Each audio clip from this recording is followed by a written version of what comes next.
You ever had one of those days where everything just goes wrong from the start? Where one small moment of disrespect spirals into something so much bigger? Well, imagine being a successful CEO, dressed in your best suit, walking into a company you own, only to be told to get lost by the receptionist who doesn't even recognize you. That's exactly what happened to Marcus Johnson. And let me tell you what happened next. No one saw it coming. Marcus wasn't just any executive. He was the kind of leader who built his empire from the ground up, self-made, disciplined, and used to facing obstacles. But this was different. The way the receptionist smirked, the dismissive wave of her hand, the way she didn't even bother to look up from her phone when he said his name. It wasn't just rude, it was personal. And in that moment, something inside him snapped. See, Marcus had a rule: never let ego cloud his judgment. But this wasn't about ego. This was about respect. The kind of respect he'd fought for his entire career. And as he stood there, ignored and underestimated, he made a decision. If this company, his company, was so broken that its own employees couldn't recognize their CEO, then maybe it was time for a change. A big one. What happened next? Let's just say, by the end of the day, that receptionist wasn't smirking anymore. And the higher-ups, they had no idea the storm that was coming. But we'll get to that, because this story isn't just about revenge. It's about power, perception, and what happens when someone pushes the wrong person too far. So what do you think Marcus did? Fire the receptionist on the spot? Shut down the whole office? Or something even bigger? Stick around, because this is just the beginning. Marcus Johnson wasn't the kind of man who made impulsive decisions. Every move he'd ever made, from starting his first business in his college dorm room to acquiring this very company, had been calculated, strategic. But standing in that lobby, feeling the weight of the receptionist's dismissive glare, something shifted. It wasn't just about her. It was about the culture of the place, the rot that had clearly set in when he wasn't looking. See, Marcus had bought this company 6 months ago as part of a larger portfolio deal. It wasn't his main focus, just another asset in his growing empire. He'd trusted the existing leadership to run things smoothly while he handled bigger ventures. But now he wondered how deep the disrespect went. Was it just one rude receptionist? Or was this a sign of something much worse? He took a slow breath, adjusting the cuff of his sleeve, a small, deliberate movement to steady himself. Then without another word, he turned and walked out. No scene, no outburst. But his mind was already racing.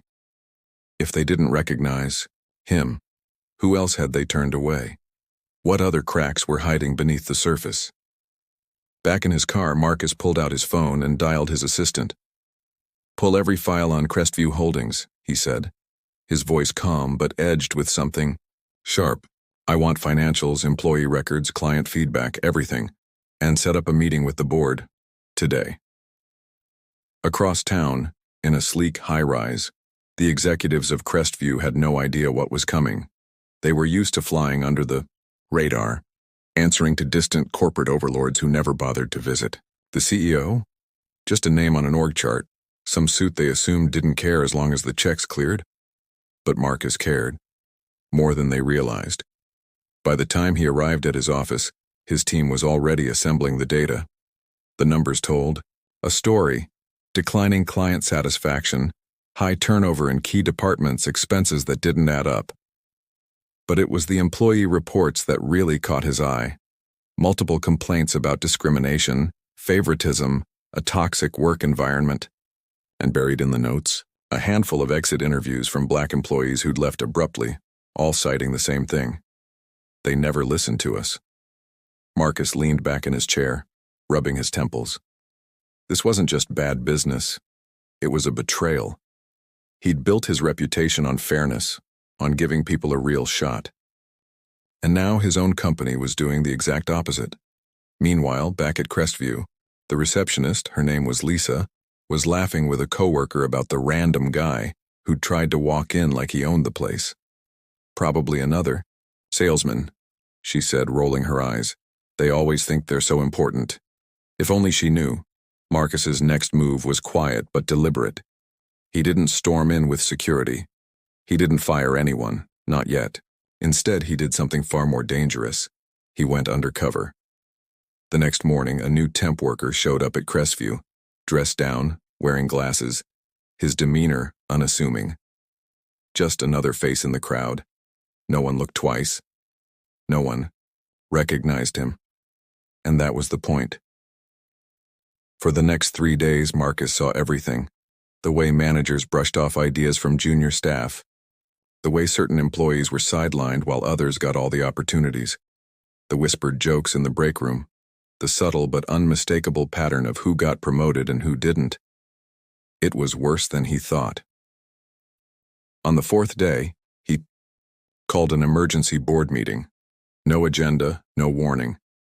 When the executives filed in, confused and slightly annoyed, they found Marcus waiting at the head of the table, not as the temp, but as the CEO. The room went dead silent. One of the senior managers, a guy named Reynolds, actually laughed nervously. "Mr. Johnson, we didn't realize you were in town." Marcus didn't smile. "Oh, I've been here," he said. "Long enough to see exactly how this company operates." The air in the room turned heavy. Reynolds opened his mouth to speak, but Marcus cut him off. "We're done talking, pack your desks." And that was just the start, because Marcus wasn't just firing a few bad apples. He was dismantling the entire system. But how far would he go? Would he shut Crestview down completely? Expose the corruption publicly? Or was there another twist coming, one even his own team didn't see? One thing was certain: by the time he was finished, no one would ever underestimate him again. The boardroom was so quiet you could hear the hum of the overhead lights. Every executive in the room was frozen, staring at Marcus like he'd just pulled the fire alarm in the middle of a shareholder meeting. Reynolds' face had gone pale, his fingers gripping the edge of the table like he was trying to steady himself. No one had expected this. No one had prepared for it. Marcus didn't raise his voice. He didn't need to. Every word was measured, deliberate. "You had 6 months to fix this," he said, flipping open a file and sliding it across the table. Inside were printed emails, internal complaints, even screenshots of messages from employees who'd been too afraid to speak up officially. 6 months to clean house. Instead, you let it fester. One of the younger board members, a woman named Naomi, cleared her throat. "Sir, with all due respect, some of these issues were ignored," Marcus finished for her. Repeatedly. He leaned forward, locking eyes with her. "Tell me, Naomi, how many times did HR flag the discrimination complaints? How many times did you personally sign off on promotions for people who didn't earn them?" Naomi's mouth opened, then closed. She looked down. That was all the confirmation Marcus needed. He stood, buttoning his suit jacket. "Effective immediately, Crestview's leadership is suspended pending investigation. The legal team is already reviewing every contract, every decision made under your watch." A pause. "And if I find out anyone tried to cover their tracks?" He let the threat hang in the air. Outside the boardroom, whispers spread like wildfire. Employees huddled at their desks, glancing at the closed doors, wondering if they were next. Lisa, the receptionist, had stopped laughing. She'd heard the rumors about the CEO going undercover, about the firings. Now, every time the elevator dinged, her head snapped up, her stomach twisting. Meanwhile, Marcus wasn't done.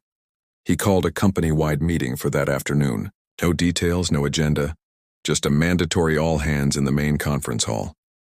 The room was packed, buzzing with nervous energy. When Marcus stepped onto the stage, the murmurs died instantly. For a long moment, he just looked at them. The curious faces, the wary eyes, the people who'd been silently suffering under bad leadership. Then he said the one thing no one expected. "This isn't just about cleaning house. It's about giving Crestview a real future." A ripple of confusion. Marcus continued. "I could shut this place down tomorrow, but that doesn't fix anything. So here's what's going to happen." He laid out a plan: whistleblower protections, third-party audits, a complete restructuring, promotions based on merit, not favoritism, real consequences for discrimination. But then, just as the room started to relax, he dropped the final bomb. Some of you won't like these changes. Some of you benefited from the old way of doing things. His gaze swept the crowd, lingering just long enough on certain faces. And if that's you, you'll want to start updating your resume. The tension was electric. People exchanged glances, some hopeful, others terrified. And then, his phone buzzed. A single notification. Marcus glanced at it, and for the first time that day, his expression flickered. Something was wrong. He ended the meeting abruptly, striding out without another word. His team followed, confused. Back in his office, he showed them the message, an anonymous tip sent to his private line. You think you know everything? You have no idea what's really going on. Attached was a single document, a transaction record. Millions of dollars moved through shell companies, all tied to Crestview, all under the radar. Marcus stared at it. This wasn't just about a toxic workplace anymore. This was fraud, and someone still inside the company, knew he was getting too close. The question was, who? And what were they willing to do to keep their secrets?